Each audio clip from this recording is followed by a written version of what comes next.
ప్రజాప్రతినిధి న్యూస్ కి స్వాగతం. సూర్యాపేటలో పేదల భూములు ఇళ్ల నిర్మాణాల విషయంలో జరుగుతున్న అన్యాయాల్ని సహించబోమని తెలంగాణ రాజ్యాధికార పార్టీ రాష్ట్ర ప్రధాన కార్యదర్శి వట్టే జానయ్య యాదవ్ హెచ్చరించారు. మంగళవారం సూర్యాపేట రూరల్ పోలీస్ స్టేషన్ పరిధిలో వారు విలేకరుల సమావేశం నిర్వహించారు. ఈ సందర్భంగా మాట్లాడారు. భూ కబ్జాలు, అక్రమ నిర్మాణాలు, అధికార నిర్లక్ష్య వైఖరిపై ఆయన తీవ్ర ఆగ్రహం వ్యక్తం చేశారు. 2024లో సూర్యాపేట రూరల్ పోలీస్ స్టేషన్లో నల్లు ఉమాజ్యోతి రెడ్డి, నల్లు చిత్రరంజన్ రెడ్డిపై కేసు నమోదైనప్పటికీ ఇప్పటి వరకు సరైన చర్యలు తీసుకోలేదన్నారు. జగదీశ్వర్ రెడ్డి ప్రోత్సాహంతో అక్రమాలు కొనసాగుతున్నాయని ఆరోపించారు.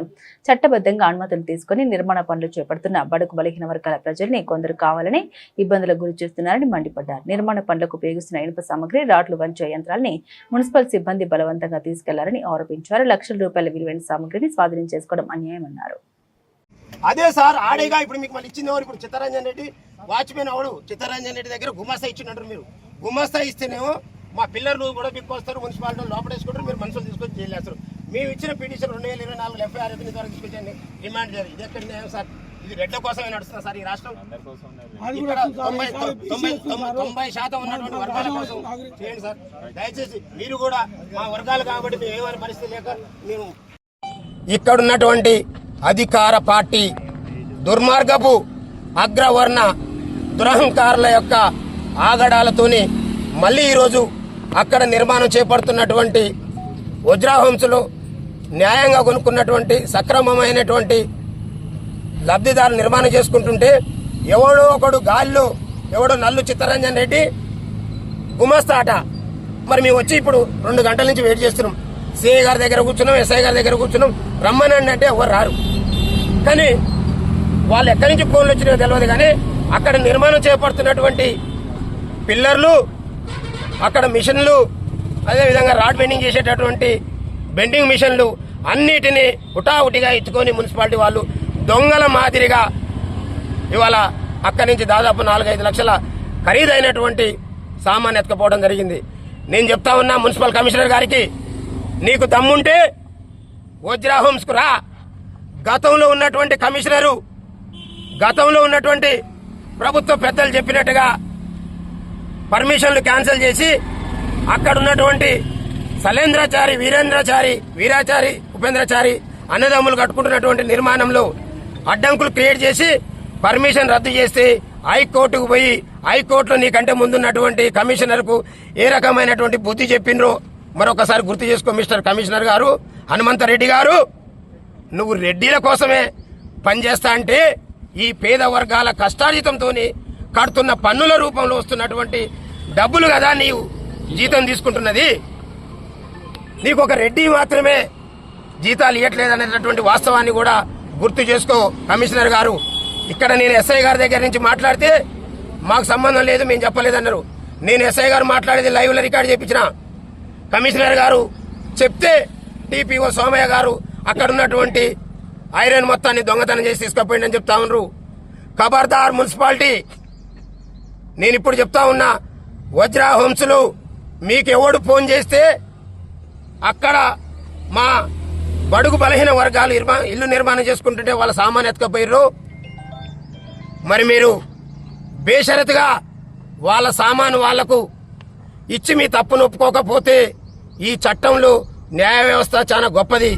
న్యాయ వ్యవస్థ ముందు నీకైనా నాకైనా సమానమే. అందుకనే చెప్తా ఉన్నాం, ఇవాళ నల్లు ఉమాజ్యోతి రెడ్డి, చిత్తరంజన్ రెడ్డి గుమస్తాని పోస్టులో ఒక లెటర్ పంపితే ఇక్కడ ఉన్నటువంటి పోలీసు వ్యవస్థ, అక్కడ ఉన్నటువంటి మున్సిపాలిటీ వ్యవస్థ హరిబరిగా అవతలోనికి ఏముందో లేదో కూడా కనీసం ఎంక్వైరీ చేయకుండా ఇవాళ మా పిల్లల్ని తీసుకొని వచ్చి అక్కడ పోలీస్ స్టేషన్లో మర్డర్ చేసిన కంటే హీనంగా సెల్లు లోపల పడేస్తారు. వాళ్ళేమో ఆ రకంగా తీస్తారు. అందుకనే ఈ మీడియా సాక్షిగా చెప్తా ఉన్నాం, ఈ రాష్ట్రంలో మెజార్టీ వర్గాలని మరి 80 సంవత్సరాల నుండి ఈ రకమైనటువంటి కుట్రలు చేసి ఈ మెజార్టీ వర్గాల పక్షాన పోరాటం చేస్తున్నటువంటి నా మీద ఉన్నటువంటి కుట్రతోనే నా వర్గాలు కొనుగోలు చేసి నిర్మాణం చేసుకుంటున్నటువంటి ప్లాట్లలో ఏలు పెడితే మీ అంతు చూస్తాం. ఇక మిమ్మల్ని వదిలిపెట్టేది లేదు. సూర్యాపేటలో ఈ కాంగ్రెస్ పార్టీ గుండాలు మరి అలా చెప్పిన దామోదర్ రెడ్డి గారి పుత్రరత్నానికి అర్థమయ్యేటట్టు చెప్పిన గౌరవ సర్వోత్తం రెడ్డి గారు అని చెప్పిన నీ పక్కన దొంగలు చేరిరు. మీకు ఇప్పటికే ఇక్కడ ఉన్నటువంటి ప్రజల పాపం తలిగి 3-6 దిల్లు అయ్యారు కదా, సిగ్గు లేదా ఇంకా కూడా? సర్వోత్తం రెడ్డి, నీకు దమ్ముంటే రా వజ్రాహంస్కు. నీ పక్కన తిరిగేటోడు అక్కడ పేద వర్గాలు ఇల్లు నిర్మాణం చేసుకున్నటువంటి ఇళ్ల మీద ఇండైరెక్ట్ గా దాడులు చేస్తా ఉంటే ఏం చేస్తున్నావయ్యా? నీకు మర్యాదగా చెప్పినాం కదా. మేము చెప్తా ఉన్నాం, నల్లు ఉమా జ్యోతిరెడ్డి, అయ్యాల జగదీశ్వర్ రెడ్డి. నేను జగదీశ్వర్ రెడ్డి ఎమ్మడున్నాడు. జగదీశ్వర్ రెడ్డి వాళ్ళని చీకొట్టి తప్ప నిలగొట్టిండు. నాకు జగదీశ్వర్ రెడ్డికి పంచాయతీ వస్తే మళ్ళీ వాళ్ళని అడ్డం పెట్టుకొని వచ్చి డ్రామాలు చేసిండు. ఆ తర్వాత కేసు నీకు ట్రాన్స్ఫర్ చేసిండు. నువ్వు మళ్ళీ వాళ్ళ కాడికి పోయినావు. నువ్వే పిటిషన్ ఇచ్చినావు. నీ పోతు భాస్కర్ పిటిషన్ ఇచ్చిండు కదా, నల్లు ఉమా జ్యోతిరెడ్డి నాకు చీట్ చేసింది. అసలు కొనుక్కోడానికి నీకు సిగ్గున్నాదా? వజ్రహంస వాళ్ళతో తెలియదా? ఒట్టజానేకు నీకు సంబంధం లేదా? ఒట్టజానే నీకు పరిచయం లేడా? ఒట్టజానే ఇల్లు కట్టినాడు నువ్వు చూడలేదా? నీ పేరు మీద ఒక అగ్రిమెంట్ రాసుకొని మళ్ళా అగ్రిమెంటు జానే మీద ఆమె ఎప్పుడైతే భయపడి వచ్చిందో మళ్ళీ ఆమె మీద నువ్వు ఎఫ్ఐఆర్ చేయించినావు. నల్లు ఉమాజ్యోతి రెడ్డి మీద నువ్వే పిటిషన్ ఇచ్చి ఎఫ్ఐఆర్ చేసినావు కదా. మరి వాళ్ళు ఎందుకు మాట్లాడవు?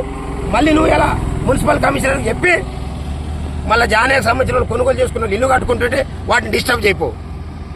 ఏం దుర్మార్గం! ఇదంతా సూర్యాపేట ప్రజలు చూస్తున్నారు. మీకు ఇప్పటికే 3 సార్లు బుద్ధి చెప్పారు. అయినా ఈ దుర్మార్గాలు మానుకోకుండా మీరు ఇలాంటి ఆగడాలకు ఇంకా ఒసిగడతామంటే మిమ్మల్ని వదిలిపెట్టే ప్రసక్తి లేదు. మళ్ళీ చెప్తున్నా, మీకు దమ్ముంటే టైం మీరు చెప్పండి. వజ్రాహంసులో అన్ని పేపర్లు తీసుకొని వస్తా. నేను ఈ సమంతా నా తప్పు తేలిస్తే మీరు ఏ శిక్ష కంటే ఆ శిక్షకు రెడీ. కానీ మీరు ఎంట పట్టుకొని తిరుగుతున్నటువంటి నల్లు ఉమాజ్యోతి రెడ్డి నన్ను ఎంత చీట్ చేసిందో ఆధారాలతో మీ ముందర పెడతా. మీకు దమ్ముంటే మీరు ఆమె ఏ శిక్ష చేసుకుంటారో ఈ ప్రజలకు ఈ మీడియా ద్వారా చెప్పండి.